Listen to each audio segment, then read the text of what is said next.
கச்சத்தீவு அருகே நடுக்கடலில் படகு கவிழ்ந்த விவகாரம் 2 மீனவர்களை மீட்ட இலங்கை கடற்படை இந்திய தூதரகத்தில் ஒப்படைத்த நிலையில் பத்திரமாக விமானம் மூலம் சென்னை அழைத்து வரப்பட்டனர்.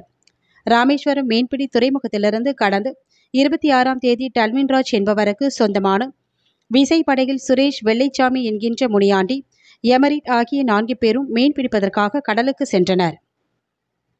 இதையடுத்து கடந்த 26ஆம் தேதி நள்ளிரவில் கச்சத்தீவு அருகே மீன்பிடித்துக் கொண்டிருந்தபோது திடீரென படகின் பக்கவாட்டில் பலகை உடைந்து கடலில் மூழ்கி விபத்துக்குள்ளாகியுள்ளது. இதையடுத்து படகில் இருந்த 4 மீனவர்களும் கடலில் குதித்து கச்சத்தீவை நோக்கி நீந்தி சென்றுள்ளனர்.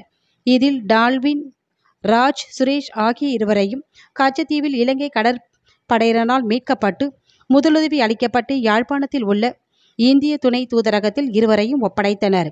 மேலும் கடலில் மூழ்கி மாயமான சுரேஷ், வெள்ளைச்சாமி என்கின்ற முனியாண்டி ஆகிய இருவரும் உயிரிழந்த நிலையில் அவர்களின் உடலை இலங்கை கடற்படை உதவியுடன் மீனவர்கள் தேடி மீட்டு சொந்த ஊருக்கு கொண்டு சென்றனர். இந்த நிலையில் இந்திய தூதரகத்தில் ஒப்படைக்கப்பட்ட 2 தமிழக மீனவர்களையும் தமிழ்நாடு மீன்வளத்துறை அதிகாரிகள் உதவியுடன் எமர்ஜென்சி சர்டிபிகேட் கொடுக்கப்பட்டு யாழ்ப்பாணத்தில் இருந்து விமானம் மூலம் தற்பொழுது சென்னை அழைத்து வந்தனர். சென்னை விமான நிலையத்தில் பாஜக மாநில மீனவர் பிரிவு தலைவர் நீலாங்கரை MC முனுசாமி அவர்கள் 2 மீனவர்களையும் வரவேற்று உணவு பொட்டலங்கள் கொடுத்து அவர்களின் சொந்த ஊருக்கு கார் மூலம் அனுப்பி வைத்தனர். கச்சத்தீவு கூட்டு போயிட்டாங்க. அப்புறம் அங்க போய் நெடுந்தீவு போலீஸ்ல போடுச்சு.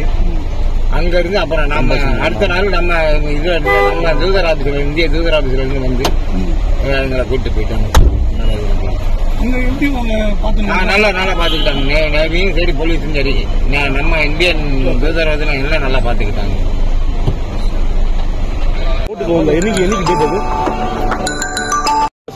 ராமேஸ்வரம் அன்னைக்குதான் கடலுக்கும் போனீங்க.